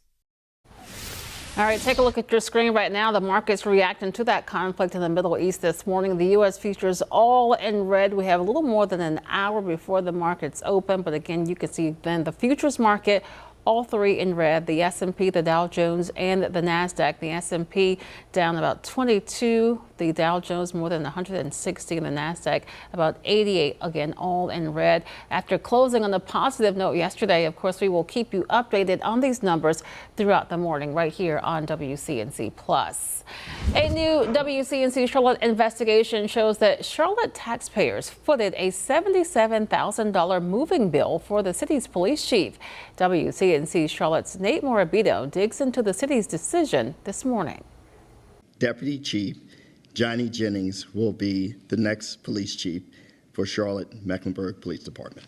May 2020, in the early days of the pandemic, City Manager Marcus Jones publicly introduced the new leader of the Charlotte-Mecklenburg Police Department. But just a week later, records show, privately, the city paid the then deputy chief $43,000 in moving expenses. That's our challenge, that we come together and we can set a good example for the entire community. Chief Jennings shared those words with us in late June as he sat for his first interview, just days before his official swearing in. I, Johnny Jennings. Pay stubs show a little more than a month later, the city quietly paid him another $33,000 in moving expenses. The two taxable payments totaling more than $77,000, even though he lived just one county over. Well, $77,000 is that's the annual income of many Americans. David McGarry is with the nonpartisan nonprofit Taxpayers Protection Alliance. The organization criticized the lack of transparency shown by the city in paying the chief an undisclosed settlement in May related to a former council member's war with Jennings over whether patrol officers should wear outer carrier vests. Amid mounting public pressure and an investigation by the state auditor, the chief eventually released the details of his $305,000 separation agreement, which include a promise to retire in January. There seems to be a consistent pattern in which the city has paid surprisingly large amounts of money to the police chief over the course of his career, which should raise taxpayers' eyebrows. McGarry said while it's reasonable for a city to assume some of the cost of a move to incentivize securing the best candidates, $77,000 to change zip codes sounds excessive. Taxpayers should put the pressure on their elected officials not to just throw out public funds for no good reason or simply for convenience sake. And really enforce accountability. That was Nate Morabito reporting. We've also asked if the City Council approved the additional $17,000, but have yet to hear back. Officials now know what caused a Pikeville house fire. According to the Carolina Fire Department, lightning sparked a fire in the attic of the home. It happened last night on Hawick Manor Lane. Thankfully, crews were able to get a person and a cat out of that home safely. We first broke this story on our live Impact News right here on WCNC Plus. That's also where our chief meteorologist Brad Panovich gave his perspective. You can now catch Brad every night at 6:30 as he breaks down how the different weather impacts our area. WCNC Plus, as you know, because you're watching now, is free to download. So tell your friends and others to keep us on all day. Lucky for us, we've got Chris Mulcahy right here, right now. Glad to be here. How about it? Well, yeah, and that's just a true testament of what lightning can do, especially the ones that really rattle the house, because they're the biggest fact that we say all the time, that it's 5 times hotter than the surface of the sun, which is 10,000 degrees. Now, of course, the inner parts of the sun are like in the millions, but that's an example that we can see at any given time, because believe it or not, it's actually the month of July that has the most lightning strikes of any other month. Wow. So did not know that. Okay. The reason why is because we have so many of the thunderstorms, just like you saw yesterday, because it gets hot, it's humid, and all of a sudden the atmosphere decides to storm. So welcome to summer, everybody. And it's going to be great pool days, not so much during the evenings, depending, but I want to get outside and check out our Dallas camera. Lots and lots of sunshine for the time being, dealing with some of those upper level clouds. But what about that lightning last night? What happened? It was definitely of the louder variety for sure. And what was happening right there, it was actually a capping inversion is another word for it. But it's this inversion here, and here I'll bring it up right here. This is what happened last night. So you have this warm layer of air, and this happens because all that heat on the atmosphere, it rises up. And since it's warmer than the cooler bottom, it actually prevents a lot of things from rising, and it'll trap things such as smoke from fireworks or sound. So never notice whenever we have like an overnight storm that you hear that rumble of thunder and it resonates for a very long time. That's because of this setup. And oftentimes when thunder is the loudest, it's because we are under this setup. So what happens is that sound, instead of escaping into the upper atmosphere, it bounces around. Picture if you let off a siren in the middle of a field. It's going to be loud, but if you did it inside a closed environment, which essentially this is what this is, it's going to be a whole lot louder. So that's exactly what happened last night, why it was so loud, and why it definitely resonated and that sound lasted a little bit longer. And guess what? We have the chance to do it all over again tonight. So look at the storms that we saw yesterday. That storm coverage really started to expand, especially late evening heading into the early morning hours. And that inversion setup that you were seeing right there, it is most likely by the end of an evening heading through the overnight hours, because at that point you have most of that heat escaping, and it's that kind of perfect in between. You don't really have that setup as much earlier in the evening compared to a little bit closer to midnight. Also, whenever you have the lightning bolts that light up the house, the ones that almost rattle the windows, they're literally called window rattlers, those are positive lightning strikes, and 1 out of every 10 lightning strike is a positive lightning strike, which is 10 times stronger, lasts 10 times longer, and is 10 times louder than the ones that you usually see streaking across the sky from cloud to cloud. These are the ones usually that come from the absolute top of a thunderstorm, and here I'll show you that. We have a cool little diagram here. These are also sometimes those bolts from the blue, and just have so much more energy because it's a much bigger trail that's connecting from the top to the bottom. So quick little lightning IQ there, and as long as you have those warmer temperatures and you have that heat, boy, are we going to be rocking this type of environment. For the next 10 days, check out where our temperatures are going. We have the lower to the mid 90s, followed by the mid to the upper 90s. So I just want everyone to know, hey, you think it's going to be hot this week? Just wait until next week. We have a chance to challenge the 100-degree point, but definitely have a shot heading into next week. As for our lows, not a lot of recovery, with lows only dropping down to the lower to the mid 70s. So welcome to summer, everybody, even though we officially don't really call it summer until Friday late evening. So that's your weather report. Now let's head over to traffic with Majestic.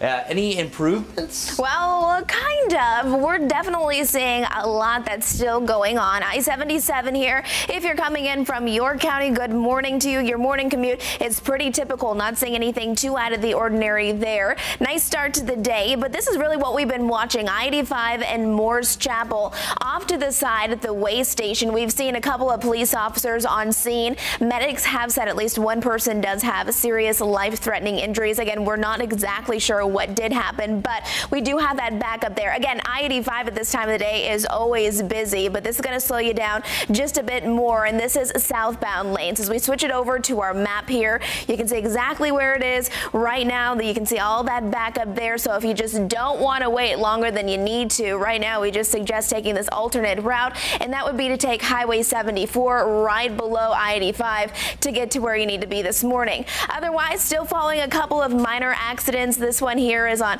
Albemarle Road at W.T. Harris Boulevard. You can see some yellow that's popping up there, slowing people down just a little bit. Quick peek at those drive times if you're heading out the door this morning. About 52 minutes if you're coming in from Salisbury, and about 48 if you're coming in from Gastonia. The Trump administration is moving to scale back the Department of Education, and that has some educators raising red flags about what's at risk. One of the biggest concerns is the future of what are called TRIO programs. The long-running initiative has helped millions of low-income and first-generation students get to college. But now, federal funding could be on the chopping block. WCNC Charlotte's Kaylin Hagwood spoke to educators who were asking, where's the money? It's like a home to me. TRIO is like a home. Darissa Izzard is one of millions of first-generation college students to participate in TRIO. She says the federally funded program helped kickstart her college journey after growing up in a small rural town where most people she knew had never been to college. Since it's a very small town, you don't really see that often. For decades, TRIO has offered tutoring, mentorship, travel, and summer learning opportunities to low-income students and those with disabilities. Something USC Lancaster Dean Courtney Catledge says is changing lives. It supports students that may not otherwise be able to go off to college, and it helps to support their success. But the Trump administration is hoping to cut federal funding for the program, accusing it of not meeting performance measures and saying states and universities should decide its fate. Well, it is a grant-funded program, so we would have to take make some hard decisions and look and see what pieces of that we could continue. Education Secretary Linda McMahon discussed this and other proposed cuts in a House committee hearing last month.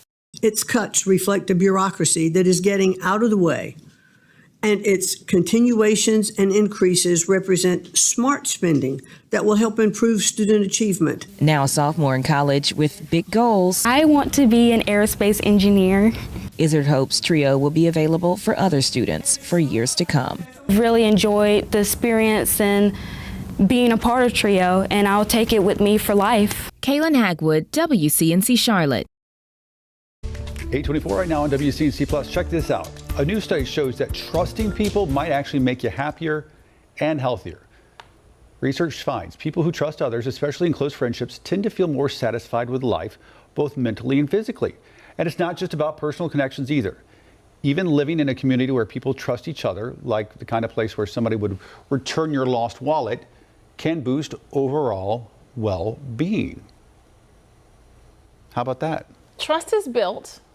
Yes, exactly. You can't just give it away. Can't just give it away. It happens kind of over time. And I just think that, I don't know, midlife, you're kind of skeptical sometimes. You can be cynical. Can be cynical. You've been burned a few times. Yes, it's not, right. If you've been burned, that's the thing. If you've been burned, it's a little harder. I know, but trust, it keeps us optimistic. It does. I think that's the important thing. All right, let's take a quick break. We can take live pictures right now over Uptown. Chris standing by with a look at your weather impact forecast. Justice has a look at your morning commute. That's coming your way right here on WCNC Plus.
Well, good day, everybody. We do have a chance for a storm or two, but the big story off towards the west is that patchy dense fog down to a 0 yet again for visibilities around Hickory. It's really going to be over the next 30 minutes to, I'd say, about an hour that we start to see a little bit of clearing, so keep that in mind. Our high temperatures today are right around 90 degrees. Yesterday, we were 89, and we hit a peak of 96. Today, we're 90, and we're hitting a peak around 97, 98, with a chance for those blossoming storms. Keep that in mind. Our first signs of that, I think, really arriving in the early afternoon, seeing them anywhere between about 1 and 6. But I think the best chance for storms is really after the sun sets. Yet again, just like last night, you're going to see a cluster of showers and storms that could be loud and could be rumbling through the overnight heading past midnight. Now let's see what's rumbling in the traffic world with Majestic. A lot going on. Good Tuesday morning, everyone. We are seeing our typical slowdowns, but if you're traveling on I-85 southbound, it's going to take a little longer than it already does this time of the day. I-85 at Morse Chapel, you can see it here, a live look of that. We know that there was an incident this morning still off to the side, the way station there. Police officers have confirmed that at least one person did get hurt and they currently have life-threatening injuries. So traffic is being backed up just a bit. Again, I-85 southbound. Putting it in perspective, this is our map here just showing you where this is. So right there. And so if you don't want to get stuck in this right before exit 27, just take Highway 74, which is just south of it. My maps right now are showing mainly green for that area. Have a great day.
We're streaming live on WCNC Plus at 8:30. I'm Lisa Washington. And I'm Ben Thompson. Let's go to live pictures right now out at the roads where there's been some big issues out there. Let's go ahead and turn it over to Majestic. She's got the latest on your Tuesday morning commute.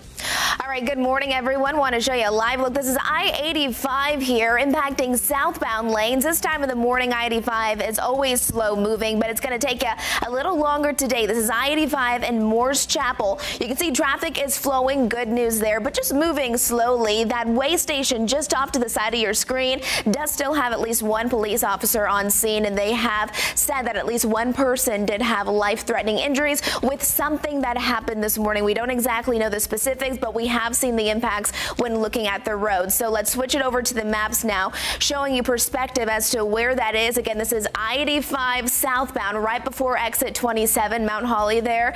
You can see those slowdowns there. So if you just want to avoid it at all costs, you can just take Highway 74 just to the south of it. It seems like most of that is in the green, and it will kind of get you around it. Again, if you're just going to take I-85 southbound, though, it's not blocked. It's not completely stopped. It's just moving a little slower than it typically does this time of the morning. Another new crash had just popped up. It's on Tyvola Road at I-77. Northbound lanes being impacted there, so just be mindful. And one last one I want to highlight.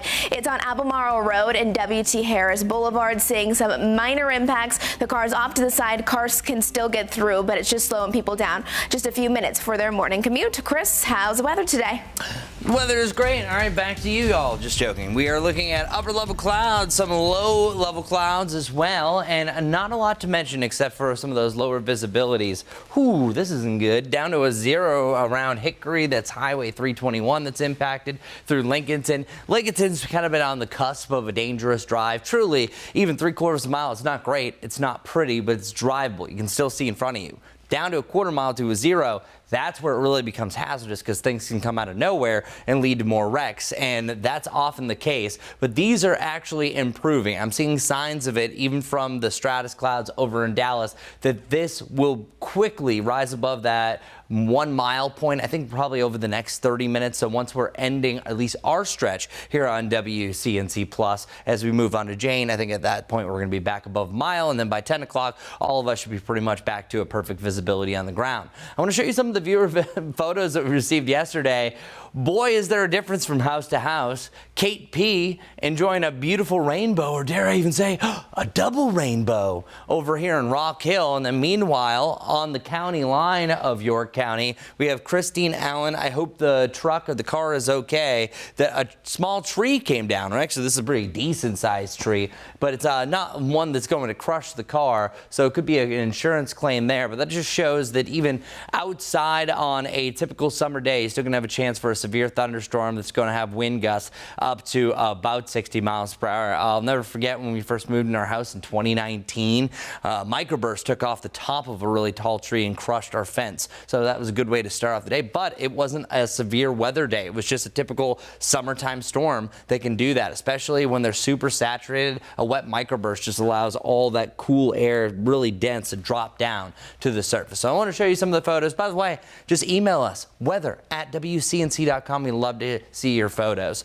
Here's a look at what happened yesterday evening. We had a decent amount of storms that popped up really late afternoon heading into the early evening, but some of us could have been woken up by these guys. And these slow movers is, I think, our best chance for storms a little bit later on. And our day and nighttime rain chances widely scattered today. But I think really if I were to say our best chance, it's late on Thursday heading into a Thursday evening that I think we're going to have the most widespread activity. Outside of that, you have just summertime pop-up storms as usual. You know how these go. They usually pop up after 2, even though there's signs it could happen around 1 o'clock today. They pop up, go inside, eat a sandwich, and then they're pretty much past and gone. They should be pretty quick. Sometimes, like the ones that are rolling through the overnight, those will last a little bit longer. These look to be pretty decently in and out. And it's really between about 9 and 1 a.m. that you're going to have the chance for round 2. Our 7-day forecast showing the lower 90s for your Tuesday, Wednesday, and Thursday. By the way, this coming Wednesday, Thursday, tomorrow will feel like the upper 90s to around 100 degrees. Today's feeling like the mid to the upper 90s,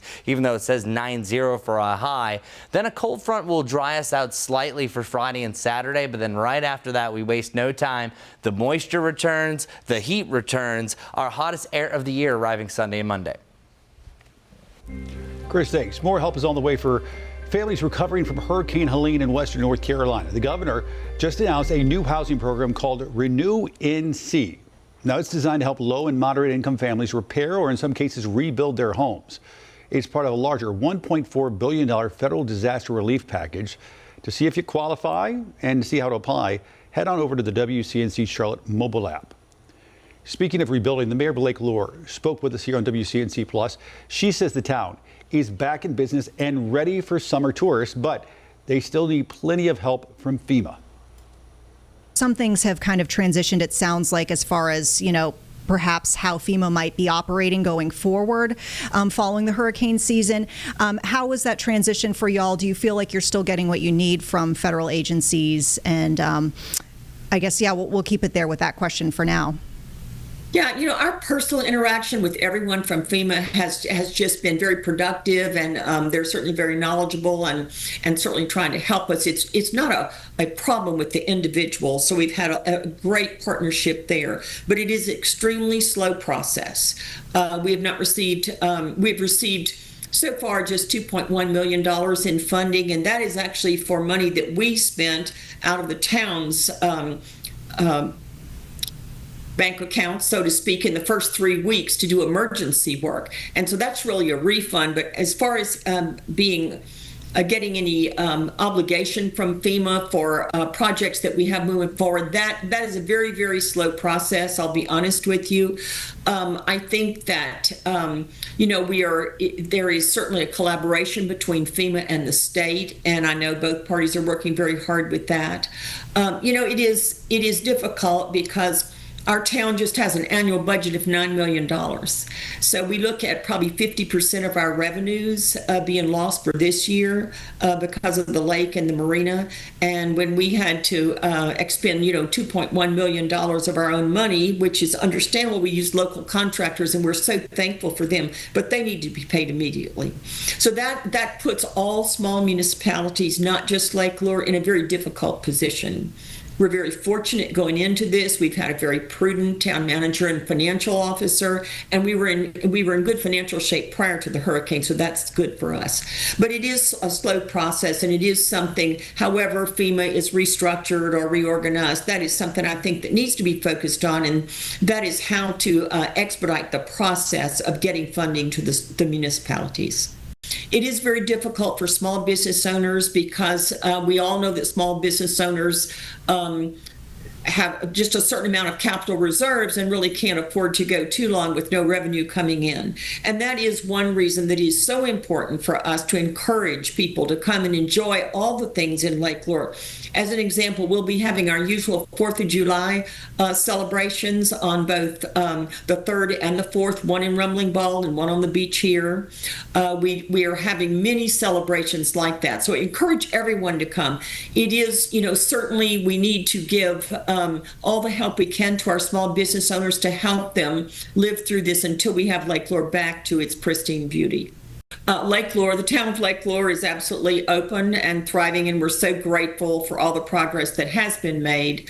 And so many things are ready to receive visitors. The one thing that we're not able to open right now is the actual lake itself. We're in the process, which is wonderful. Army Corps of Engineers is been in the process since actually October of removing all of the sedimentation and subsurface and surface debris from Lake Lure, but that will continue through the summer. And until we have removed all of that, the lake cannot be open for visitors. But other than that, that's just one part of what is available in Lake Lure. The trails are open, which are beautiful. We have 2 18-hole golf courses that are open in Rumbling Ball.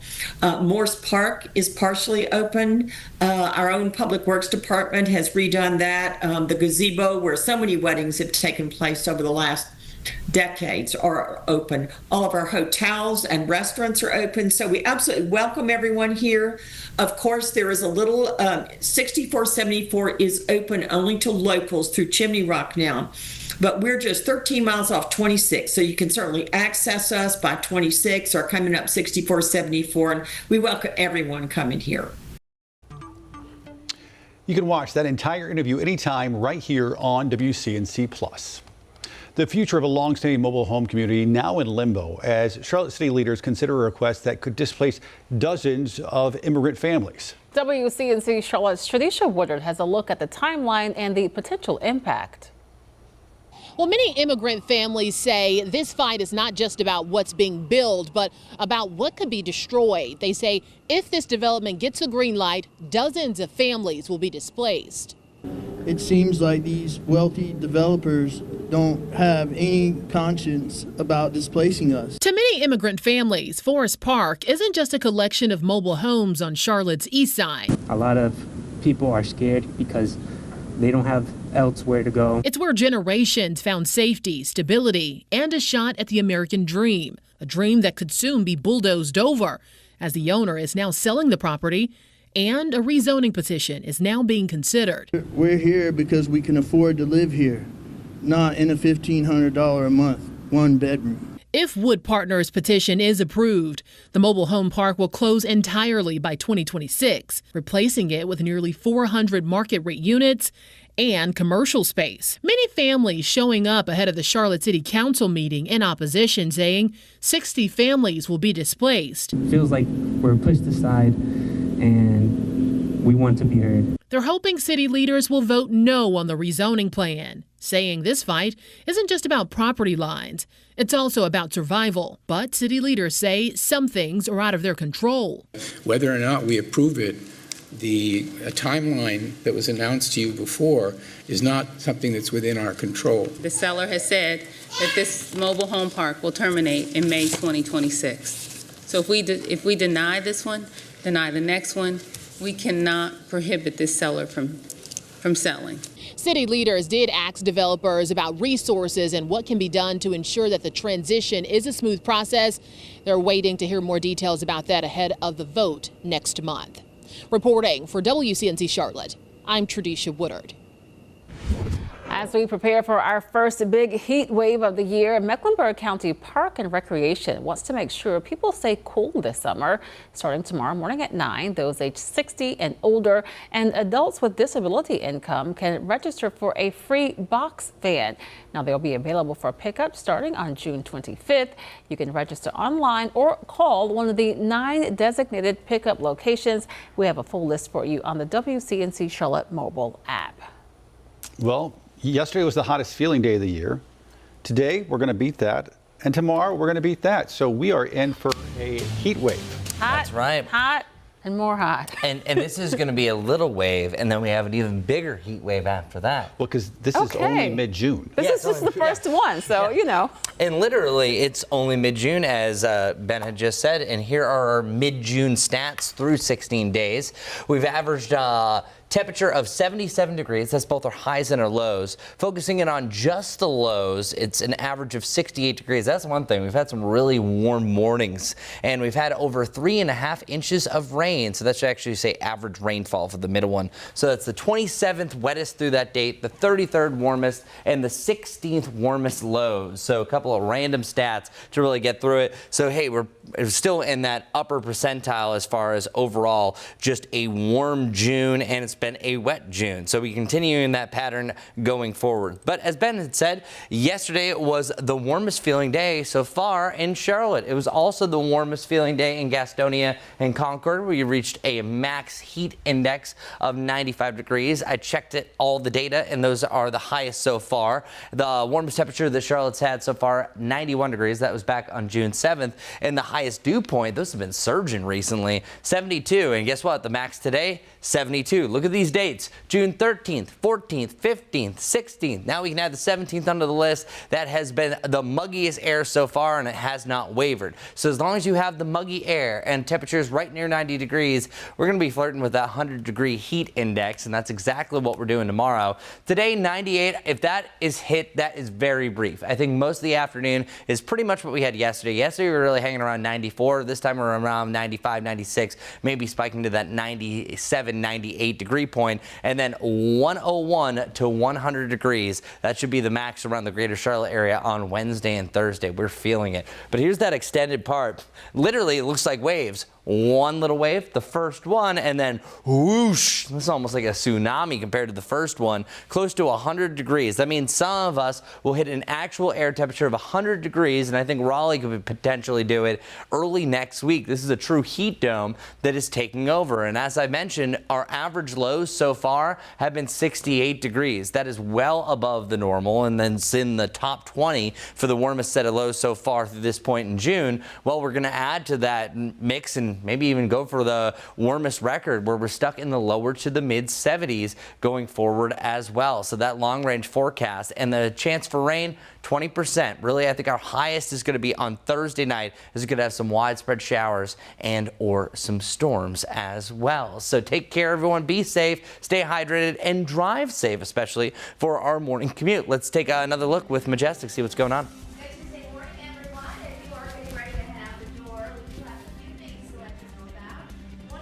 Live look here, because we've been following this for a little while now, but it seems like we have had some improvement, so good news there.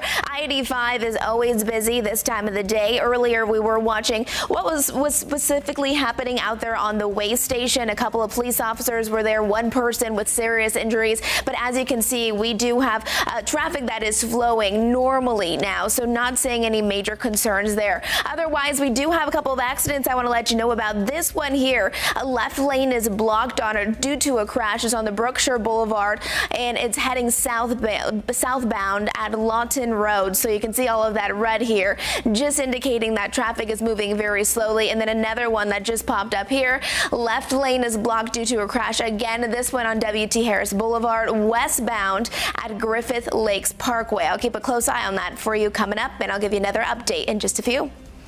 This is sprinkle time for our Tuesday Tailwager, along with their friends at Animal Care and Control. Last week we talked about Parsley and the need that he be adopted. We do have some decent news. He is on staycation, so hopefully he stays there and finds his forever home. Let's bring on today's Tailwager. This is Hazel. Take a look at that picture right there. Hazel with her shadow. Hazel is about 3 years old, weighs somewhere from about 50 to 55 pounds, full of energy, loves to be outside in the backyard, and then just loves to kind of hang out. She's very affectionate, great with men, by the way, and she is crate trained, great on a leash. All the accolades are there. Animal Care and Control. You can make an appointment, or you can do this. You can head out there Monday through Friday, 11 a.m. to 7 p.m., and Saturday and Sunday, the hours are 9 a.m. to 5 p.m. By the way, their number is 704-336-7600. One more time, take a look at a face that you can't turn down. This is Hazel. She's about 3 years old, weighs somewhere from about 50 to 55 pounds, and Hazel is our very special Tuesday Tailwager. Thanks, Larry. The Carolina Panthers wrapped up minicamp last week, and training camp starts in about a month. WCNC Charlotte's Danielle Stein spoke with wide receiver Xavier Leggett, now in his second year, about the offseason and the new season ahead. You might just be the busiest man in the NFL in this offseason. Walk me through what the past couple months have been like for you, from, going to the Derby, going to hockey games, doing music, but also, of course, staying pretty involved with getting ready for the season as well. Oh, yeah, man. This offseason, it's been great to me. I've been doing a lot of things that I thought I'd never do. For like going to that Kentucky Derby, I always wanted to go there. I was able to go. That hockey game, that was probably the best one I done went to. I ain't gonna lie to you. The Kentucky Derby was live too, but that hockey game was different. And I plan on going to another one. But it seems like from the outside, it seems like you're just having a lot of fun between things off the field and on the field. I even saw your coach say, when I see Xavier smiling, I know he's in a good space. Is that kind of the space you're in right now? You're just having a good time between getting ready for football and also enjoying life outside of football? Oh, yeah. The energy in the building is great as well, man. Like, all of us having fun right now. We out there making plays, flying around. Man, we just trying to sustain that throughout the whole year. Going from that year one to year two jump is a big deal for people, especially that rookie learning curve is gone and you now have that experience under your belt. How are you going to be planning to take your rookie year experience as you're moving into year two? turn all the negatives I had last year into positive. And I'm just trying to progress forward, not backwards. To make this season better than last year. You had your rookie season. You were a target for Bryce. Now you're in a room with a pretty diverse, as they've been saying, wide receiver group. What are your thoughts on getting to work with T-Mac and Jimmy Horn and adding Hunter Renfrow into the mix as well? Do you like the competition that brings? Oh yeah, for sure. And we're just trying to make each other better. Man, it's been going good these 8 weeks. It's just going to continue to get better. What was OTAs like for you? What was mini camp like for you? We saw you out there make some good catches. Some people were noting as well, you were looking pretty kind of twitchy out there, pretty quick as well. Is that something you were looking to focus on this offseason? Oh man, this is something that I done been since college. As long as my body good, it's gonna be a different player. How does that change your mentality when you're coming into a season that you're feeling healthy, you're coming off of a successful surgery, and you're feeling good? Does that help your mindset as well? Oh yeah, for sure, because I'm not really thinking about how I'm gonna get through the day. How am I gonna be able to tolerate this pain? So it seems like you're doing a pretty good job of balancing these fun off the field things as well as, putting the work in. I know Bryce was even noting how it's pretty clear that you've been doing a lot of work on your game so far this summer. How do you find the balance of doing both? Man, the fun can only last for so long. I got to get back to work. So I put a lot of time into this football thing. Yeah, the fun that can come, but this is what matters. This is what's important. When you look back to your season, obviously you were just saying, there's areas where you would like to personally improve.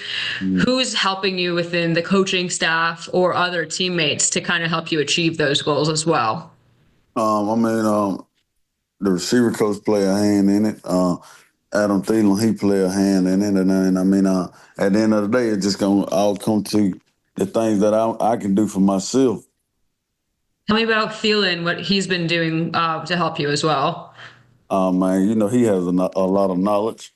So he going to put his input no matter what, whether you like it or not. Now you're in this group where there are rookies. You're no longer the new kid on the block.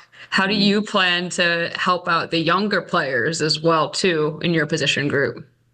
See me, man, for me, how I do it is if they have questions, I'm ready to answer them. But I really like for them to kind of figure it out on their own a little bit because, they have ways of how they got to implement for themselves. That's how I am as well, though. Like, I don't really want, like, if I got a question, I want somebody to help me. But as far as, like, just trying to tell me how to do it, I'd rather just figure it out on my own. So I kind of let them do it like that. How has your relationship with Bryce grown now that you've had one season in the books? Man, it's growing. That connection is going to just continue to grow. Over the years, he's a young quarterback. I'm a young player in this thing. So as long as we can feed off each other, it's just going to keep growing. What do you like about grilling? Is that like a fun hobby for you, would you say? Oh yeah. Anytime that grill frying up, man, you bring the people together, have a good time and good vibe. If you were hosting a barbecue cookout, what are you doing when you fire up the grill? What are you gonna be handling? Oh man, I'm cooking everything. We got the music going. Man, it's just good to get a vibe, man. Everybody pull up a chair to the table and just vibe. Steaks, burgers, hot dogs, chicken. Steaks, burgers, everything. Everything? Awesome. So we all want to be invited to Xavier's cookouts. We're ready. Yeah. Let us know, Xavier. We'll be there. We will. And notice that the passion picked up when he was talking about the cooking. Right, exactly. Yes. Like it does for a lot of us. Of course. Right. I have to say I'm really excited. I think the 1-2 between him and McMillan, the one that was our eighth pick or Yes. 8th overall pick or round 1 for us. I think it's going to be great because one of the biggest complaints that they were saying for Bryce is give him weapons. Well, now Okay. they have that. They have Adam Thielen, so that trio is going to be amazing. And also we have one of the highest paid offensive lines. That was another big issue. Okay.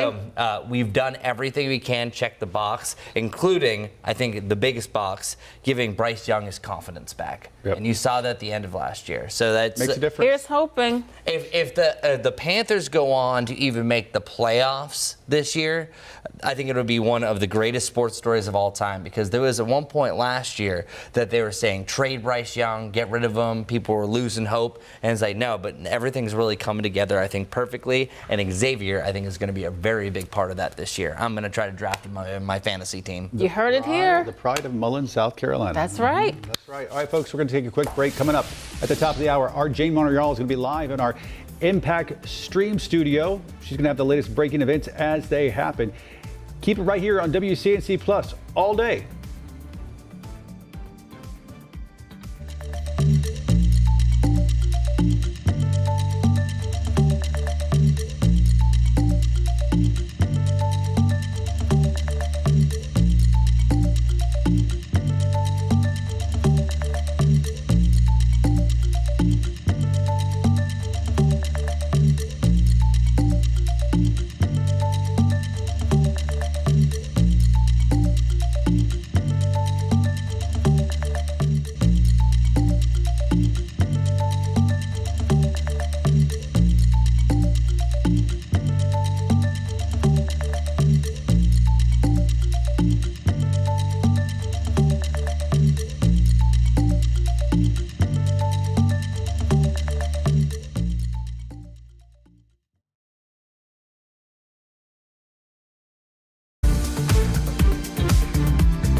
Well, good day, everybody. Those typical summertime showers, we got it. Isolated storms and then scattered activity, I think, especially heading into your Thursday evening. That's where we're going to have some of the bigger issues. Here's what you need to know. We have a few isolated showers and storms heading through the middle of this afternoon, and then not a lot of coverage here. So that's a kind of typical summertime pattern. 1 or 2 storms pop up to several, and then you have a little bit of a lull. But I think our best chance for rain is really after 9. That's going to continue through the evening. Should be out of here by about 2 o'clock. So for our 7-day forecast, lower 90s, still feeling like the upper 90s to 100 degrees over the next 3 at least. And then boom, the hottest air of the year, the mid 90s Sunday heading into next Monday. Majestic, what's going on traffic wise? All right, good Tuesday morning, everyone. As you're waking up, getting ready to head out the door and start your day, here's a live look outside I-85 here. You can see both the north and southbound lanes are flowing just fine. We don't have any major concerns. We did earlier, but that was since cleared. I-77 coming in from York County. It's a nice start to your morning,